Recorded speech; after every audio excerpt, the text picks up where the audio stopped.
మీరు సీరియస్ అయినాక కూడా మళ్ళీ కూల్చివేతలు చేశారు రాత్రి వరకు కూడా. అదే చెప్పాను కదా, ఇప్పుడు అధికారులు కొంతమంది ఏంటంటే సుమోటో కింద వాళ్ళు మేమే సుప్రీం అన్న ఫీలింగ్ లో పోతున్నారు. మన రాజ్యాంగంలో కొన్ని ఇష్యూస్ ఉన్నాయి. మనం ఎప్పుడే గాని అధికారం వచ్చిన తర్వాత ఆ స్వేచ్ఛని బ్యూరోక్రాట్స్ కి పూర్తి స్వేచ్ఛ ఇస్తే ఎప్పుడు ఆ ప్రభుత్వం నిలబడేది. ప్రభుత్వ కంట్రోల్లో ఉండాలి. ప్రభుత్వం ఆలోచన విధానాన్ని వాళ్ళు పరిగణలో తీసుకుని పనిచేయాలి. ఎప్పుడే కానీ బ్యూరోక్రసీ కంట్రోల్లో మనం పనిచేస్తే ఆ ప్రభుత్వాలకు చెడ్డ పేరు వస్తుంది. కాబట్టి బ్యూరోక్రాట్స్కి ఏం సంబంధం, ఇవాళ ఈడ ఉంటాడు రేపు ఇంకో దగ్గర ఉంటాడు, వాళ్ళకేం బాధ్యత ఉండదు. బాధ్యత అనేది మనకు ప్రజాప్రతినిధులకు ఉంటుంది అనేది నా ఆవేదనని చెప్పాను. ప్రజల ఆవేదన నేను చెప్పాను. ముఖ్యమంత్రి గారు కూడా చెప్తాను.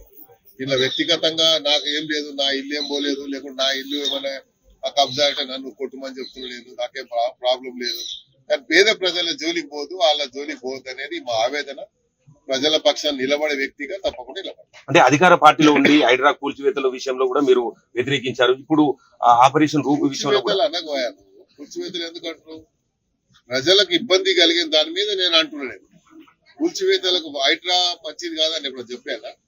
హైడ్రా సంస్థ అనేది ఎక్కడైతే చెరువులు గాని కుంటలు గాని అన్యాక్రాంతమైనవి అవన్నీ తీయాలనేది ముఖ్యమంత్రి గారి ఆలోచన. ప్రధానంగా ముఖ్యమంత్రి గారి ఆలోచన ఏంది? మూసీ నది ప్రక్షాళన జరిగితే హైదరాబాద్ కు ఒక బ్రాండ్ ఇమేజ్ వస్తుంది. అక్కడ మూసీ నది యొక్క ప్రక్షాళన జరిగితే ఒక హిస్టారికల్ ప్లేస్ గా తయారైతుంది. ముందరి నుంచే మూసీ నది అనేది మంచి నీళ్లు ప్రవహించేటువంటి నది. అది దురదృష్టం శాతం మెల్లిమెల్లిగా అది పూర్తిగా కాలుషితమై అది మురికి కాలువగా మారిపోయింది. కాబట్టి ఆ మురికి కాలువ వల్ల నల్గొండ జిల్లాకు ఈ కాలువ పోయి ఇక్కడ వచ్చేటువంటి కలుషితమైనటువంటి నీళ్ల వల్ల వాళ్ళ పంటలు నష్టపోతున్నాయని నల్గొండ జిల్లా ప్రజల ఆవేదన. కాబట్టి ఇక్కడ ప్రక్షాళన జరిగితే అక్కడ రైతులకు లాభం జరుగుతుంది, ఇక్కడ హైదరాబాద్ ఇమేజ్ పెరుగుతుంది.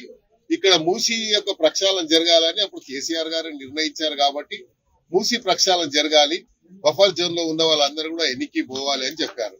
ఎందుకంటే బఫర్ జోన్ లో ఇల్లు కట్టుకుంటే ఆ బఫర్ జోన్ లో వేసిన బోర్వెల్ ఆ కంటామినేటెడ్ వాటర్ మాత్రమే వస్తుంది. వాళ్ళకి నీళ్లు వచ్చినాయని వాళ్ళు అనుకుంటారు. 10 ఫీట్లు దవ్వితే నీళ్లు వస్తాయి, బోర్వెల్లో నీళ్లు వచ్చాయిగా అనుకుంటారు. కానీ అందులో ఉన్న కలుషితాన్ని ఆ ప్రజలు అర్థం చేసుకోలేరు. కాబట్టి ప్రక్షాళన జరగాలని ముఖ్యమంత్రి గారు చెప్పారు. అప్పుడు ముఖ్యమంత్రి గారు చెప్పారు, ఇప్పుడు ముఖ్యమంత్రి గారు చెప్పారు. కాబట్టి ఆ ప్రక్షాళన విషయంలో ఎక్కడ మాకు వ్యతిరేకత లేదు, జరగాల్సింది అది జరుగుతుంది. జరిగిన తర్వాత హైదరాబాద్ కు మరి ఏ రకంగానైతే సౌత్ కొరియాలో మురికి కాలువని తీసిన తర్వాత ఒక టూరిస్ట్ స్పాట్ గా మారిపోయిందో ఇది కూడా అలా మారేటువంటి అవకాశం ఉంది. హైదరాబాద్ కు బ్రాండ్ అయినటువంటి ఓల్డ్ సిటీ, చార్మినార్ ఆ ప్రాంతాల్లో ఏదైతే ఫుట్పాత్ ఉన్నాయో అవన్నీ కబ్జాలేని, అటువంటి వాటిని చేయకుండా ఇక్కడ న్యూ సిటీ అనేటువంటి ఇక్కడ హైదరాబాద్ కాదు, ఎక్కడైనా సరే ఇది ఇలా హైదరాబాద్ లో అయిందని కాదు, రేపు ఇంకో దగ్గర అయితే కూడా వస్తుంది. ఎందుకంటే ఇలా చేయకూడదు అని చెప్తున్నాడు. అందుకే చెప్పాను, ఇది ఒక పాలసీ డిసిషన్ కింద తీసుకుంటే ఒక నోటీస్ ఇవ్వండి, ఒక పబ్లిక్ నోటిఫికేషన్ ఇవ్వండి అధికారులకు చెప్తుండే. మీరు ముఖ్యమంత్రి గారి దగ్గర లేకుంటే డిపార్ట్మెంట్ నుంచి ఏదైనా ఆదేశాలు వస్తే నోటిఫికేషన్ ఇచ్చి ఈ ప్రాంతంలో ఇది సెట్ బ్యాక్ ప్రోగ్రామ్ ఉంది అని చెప్పండి. మరి పెద్ద పెద్ద బిల్డింగ్లు నేను చూశాను, నేను అదే చెప్పాను ఆ డీసీపీ గారికి. పెద్ద పెద్ద బిల్డింగ్లు వాళ్ళు సెట్ బ్యాక్ చూపించారు, దాని పార్కింగ్ కింద వాడుకుంటారు.